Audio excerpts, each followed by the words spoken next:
Okay, welcome everyone. We're doing another deep dive. Indeed.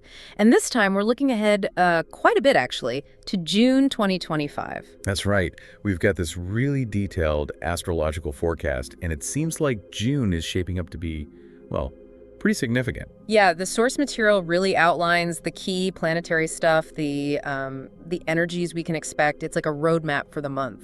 So our mission here is basically to unpack that roadmap. We want to get into the main energetic themes, pinpoint those key dates, and, figure out how we can best navigate June's landscape, according to this forecast anyway. And right off the bat, the forecast makes something really clear. June, it's not really about relaxing or, coasting. Oh, really? No downtime? Seems not. It's signaling a month that's pretty packed with serious drive, discipline, and the potential for some real transformation. Interesting. And it points to Mars specifically taking center stage, really setting the tone. Exactly. Mars. Mhm. Which, yeah, that sounds pretty powerful already. Okay, so let's get into this main energy then. The forecast is really specific. Focus and action. That's the theme. Yeah, so if you were hoping for a more laid-back June, maybe adjust those expectations a little. Okay, so what's astrologically driving this intensity, according to the source? Well, it's a really significant alignment. Mars, planet of action, drive, energy is lining up with the South Node, Ketu. Ah, Ketu. Sometimes associated with release or past patterns. Exactly. And crucially, this whole thing is happening in the sign of Leo. Right. Leo brings that vitality, that sort of heart-centered will, self-expression. So Mars, Ketu, Leo.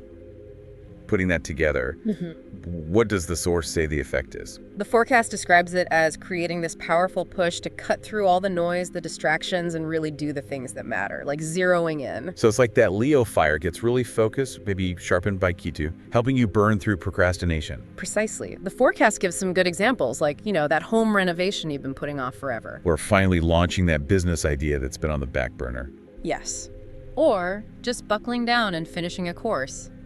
Things that require real commitment. It sounds like a very strong message then. June is the time to actually commit and build, not just think about it or wait for the perfect moment. And the forecast suggests there's a real potential payoff, too, for people who really lean into this, stay disciplined. Well, it suggests they could see major progress, maybe even big success by the end of the summer season. Wow. So it's about putting in the work now for later reward. That seems to be the core message. So for you listening, maybe take a second. Where in your life could this kind of focused, cutting energy be useful? What's been waiting for this kind of cosmic nudge? Okay, so we have this underlying drive for the whole month. How does this actually play out day to day? Let's get into the key dates the forecast highlights. Right, let's walk through it. The forecast actually calls June 6th the big day. Seems like a lot happens then. 2 major shifts on one day. What's the first one? First, Mars moves into Leo. That's when it really starts that alignment with Ketu we were just talking about. Ah, okay. The starting gun, sort of. Kind of. The forecast describes it as igniting an inner fire. Which sounds great, right? Fuel for growth, for momentum, if you channel it well. But there's a but. There's a but. Without being mindful, that same fire could, bubble up as feeling overwhelmed emotionally, or maybe even pushing yourself towards burnout. So awareness is key. Directing that Mars energy consciously. Exactly. And then also on June 6th, Mercury shifts. Okay, Mercury, communication, thinking. Right. It moves into Gemini. And Mercury loves being in Gemini. It rules Gemini. So it's like Mercury is operating at peak performance in its home turf. Pretty much. The forecast says this brings a real surge in wanting to socialize, network, chat, share ideas. Things might feel like they're moving faster mentally. Sounds useful. But is there a downside? Gemini can be a bit scattered. That's the caution the forecast gives. Because Mercury and Gemini can scatter energy, you got to watch out for getting lost in just empty talk.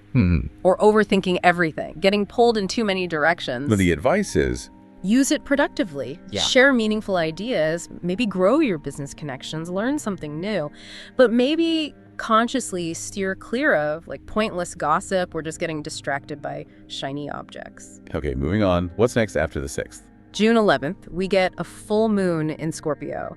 And the forecast flags this one, calls it one of the month's most emotionally intense moments. Scorpio full moon. Yeah, that sounds intense. Full moons illuminate things, and Scorpio goes deep. Exactly. So you might experience things like really vivid dreams or sudden intuitive downloads, insights popping up, or maybe just feeling extra sensitive. And the Scorpio flavor adds that mystical depth. Right. The source says it's a really potent time for spiritual work, exploring your subconscious, that kind of thing. Is there a warning attached to this one too? Intensity can go sideways. There is. It warns against letting that intensity spiral into, negative fortune telling or getting paranoid.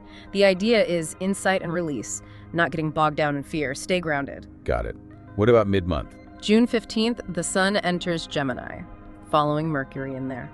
So even more Gemini energy. Seems like it.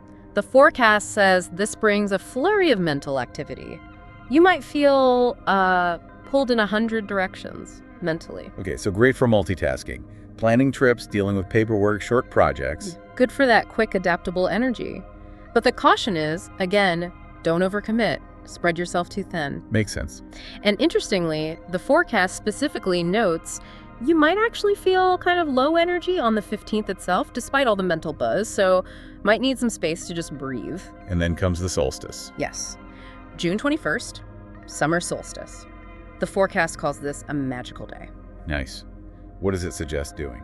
Spending time in nature is highly recommended, or going somewhere that really recharges you. Could be, a childhood home, a favorite trail, some place that feels sacred to you personally. And the purpose. It's framed as a really powerful moment to reset and to set intentions for the whole rest of the year, the next 6 months. Okay, a magical reset. What happens right after? Almost immediately, on June 22nd, Mercury makes another move. It leaves Gemini and goes into Cancer. Shifting from air to water. How does that change things? The forecast says it softens communication, makes it more feeling-based. So the focus shifts more towards home, family, emotional stuff. You might find yourself wanting to spend more time with family or reflecting on deeper emotional matters.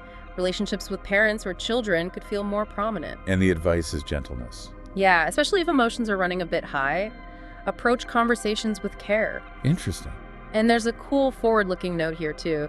The source says that emotional themes or patterns that surface now, while Mercury's briefly in Cancer, they might actually come back around for deeper healing or exploration in July, because Mercury's going to go retrograde in Cancer then. Okay. So this is like a little preview of July's work. Seems like it. Something to pay attention to. Right. What else is big in late June? June 25th brings the new moon, and it's back in Gemini. Another dose of Gemini. So, if the solstice was for big, broad intentions, what's this new moon for? The forecast presents it as your chance to realign your goals specifically for the second half of the year. More detailed, maybe. Okay. Good for planning, starting things. Yeah, highlighted as really suitable for organizing projects, maybe kicking off something new involving communication or learning, starting fresh with clear thinking. Is there that Gemini scatter warning again? Yep. The critical advice ties right back to that. Keep your focus sharp. Gemini energy loves to juggle. Start multiple things. But follow through can be the tricky bit. Exactly. So this new moon is about starting something new, yes, but with real intention and stickability. Okay. And how does the month wrap up? It ends on a potentially softer note. June 29th, Venus moves into Taurus. Venus, planet of love, beauty, values. Right. And the forecast describes this shift with an audible sigh of relief almost. Finally, some softness. Calls it a sweet ending to what sounds like a pretty intense month overall. Why is Venus in Taurus softer? Because Venus loves being in Taurus. Taurus is ruled by Venus, so it's another sign where the planet is really comfortable, really strong, at home. So the energy shifts towards comfort, beauty, sensuality, nurturing relationships, just enjoying the good things in life. So potential benefits could be more harmony in relationships? Could be. Or maybe a boost to creativity. Or honestly, just a stronger desire to relax, indulge your senses a bit, and appreciate simple pleasures. A nice counterbalance, maybe. Okay, that's a lot of shifting energies. Yeah. The forecast also mentions specific lucky or cautionary days, right? Beyond these big transits. It did. It gets quite specific. It lists out some lucky days, times when the energies are supposedly more aligned for positive outcomes. Which ones are those? June 5th, 7th, 21st, the solstice, 26th, 27th, and the 30th. And did it single any of those out? Yes, it specifically highlighted June 27th as especially lucky since it combines energies of abundance and clarity, so great for big decisions or purchases, according to the source. Good to know. Yeah. And on the flip side, the days to be more cautious. Right, it lists days to avoid major decisions or spending. It calls them the empty-handed days. Okay, when are those? June 3rd, 4th, 9th, 14th, 19th, 23rd, and 28th. And the reasoning for caution on those days? Pretty straightforward, actually. Just that actions taken then might not bring the results you want, or it might feel like the energy isn't really supporting your efforts. So maybe better for planning or patience rather than big launches. Okay, so pulling this all together, the overall picture of June 2025 from this forecast, it's definitely not sounding like a light, breezy month. No, not at all. It's described as inherently powerful and driven.